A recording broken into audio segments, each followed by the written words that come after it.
So setting out for the last day. I'm walking out to the divide. It's probably about a 5-hour walk. Yeah.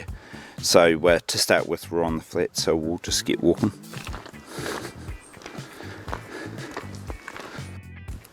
So that's the Ultimate Hikes hut up there, the lodge.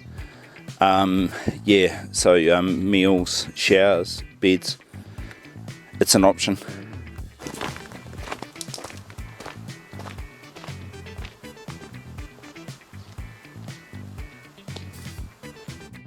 Yeah, so there's a bit of view of the lodge.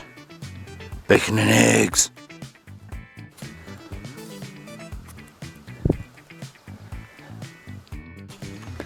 Back in the beech forest for a wee while, and then we start heading up the hill. Lots of side streams coming down off the hills. Yeah, steadily heading uphill. That's more or less what the track's like. Quite rocky and rooty and heading uphill all the way. Yeah. Bit of windfall to climb over. Just goes to show you, even on a great walk. I'm at the top of a big slip face, so you can see down into the valley.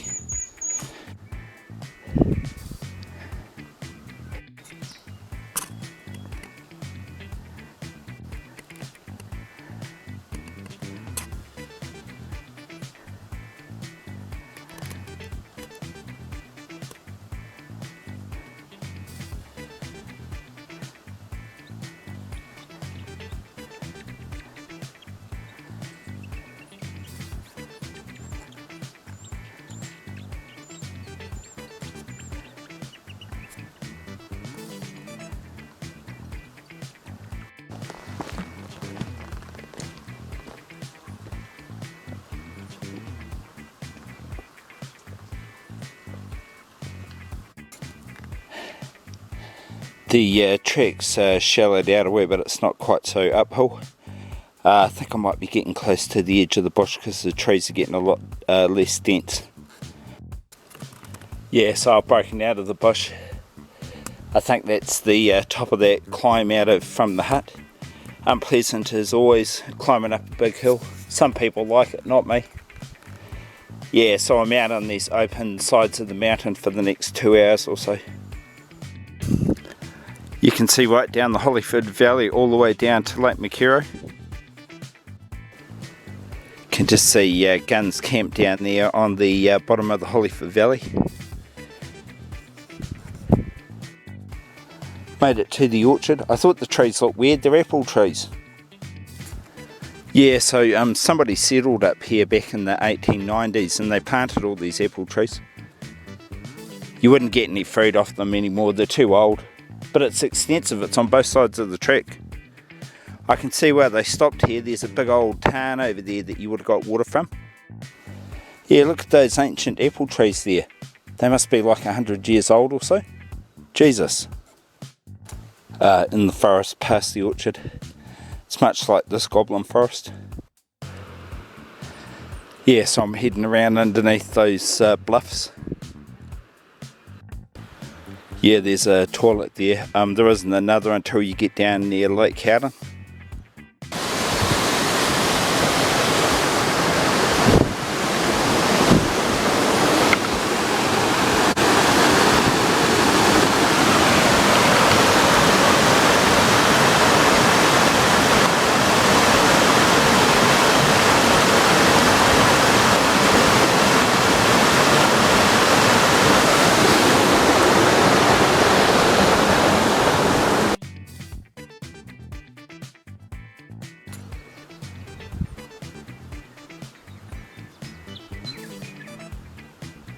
There's about 7 or 8 riflemen in that tree over there, jumping around. So I'm at the Earland Falls. The falls are just around the corner. There hasn't been much rain the last couple of weeks, so I don't have to go down the flood route. Yeah, I'll head round there.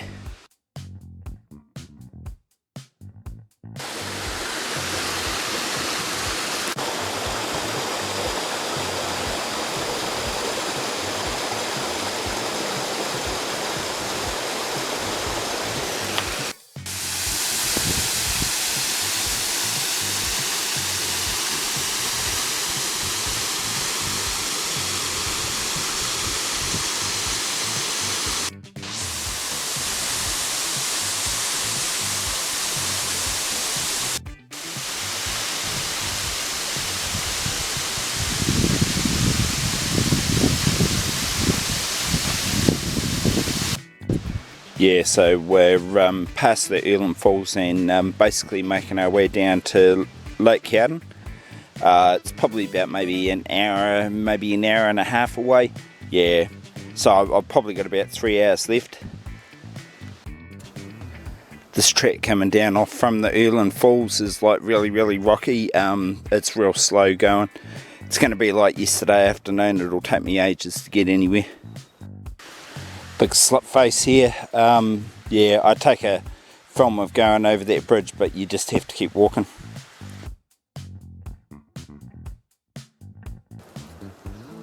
That's nice, isn't it?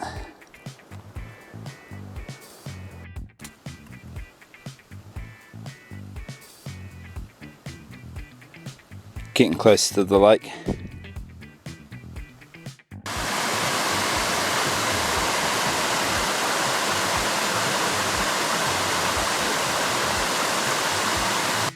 I'm just up above the old Lake Howden Hut site. It's about 300 metres down the track. I'm going to stop in the forest because I know it's sandfly heaven down there. So I'll stop in the forest up here and have a drink and a break. Yeah, and then I'll just walk quite past where the old hut was. Yeah, so the old hut site's about 100 metres down the track there. And then you have to walk up over Key Summit, which is that hill there. Yeah. So I'm about an hour and a half from the end of the trek.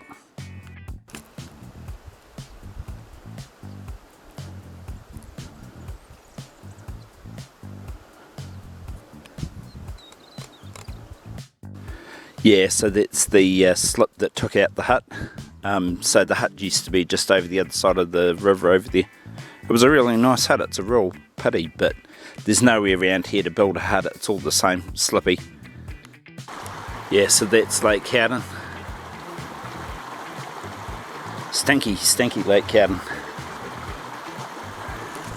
The outlet stream's all blocked up with debris from that bloody landslide.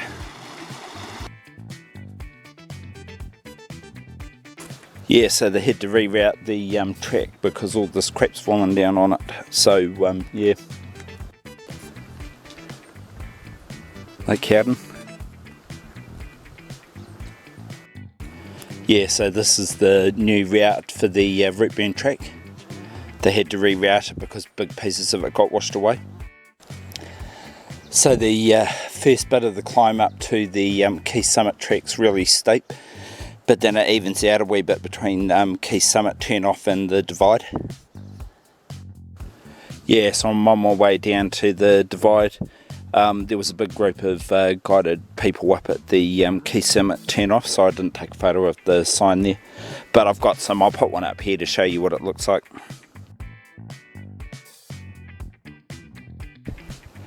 Bit of cave from the end of the track, should take me about another 20 minutes.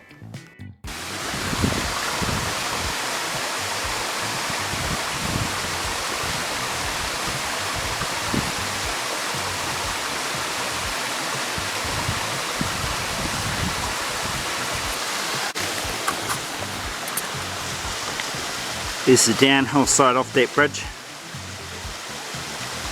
Long way down.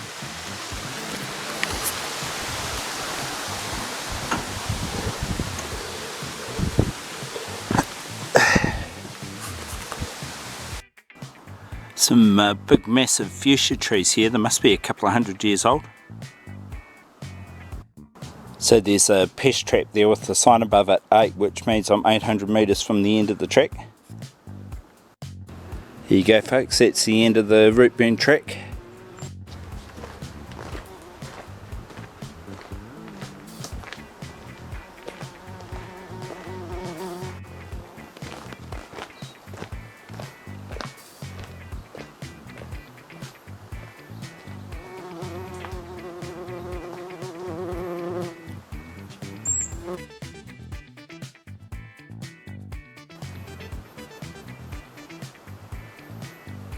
End of the Routeburn Track, and just a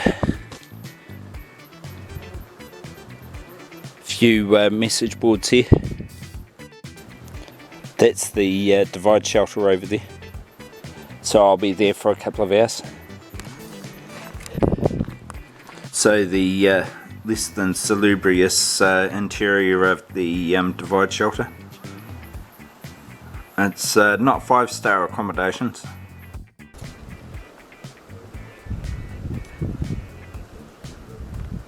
Yeah, so that's the end of the Routeburn Track. That was hard, some of it, especially that third day, like walking down to Lake MacKenzie Hut. Really hard climbing down those big piles of rocks. Yeah, rest of it was okay, like it was quite nice. Lots of up and down, but you expect that. Yeah, so I have to think of something to do now I've finished all the great walks. Alright, see you next time.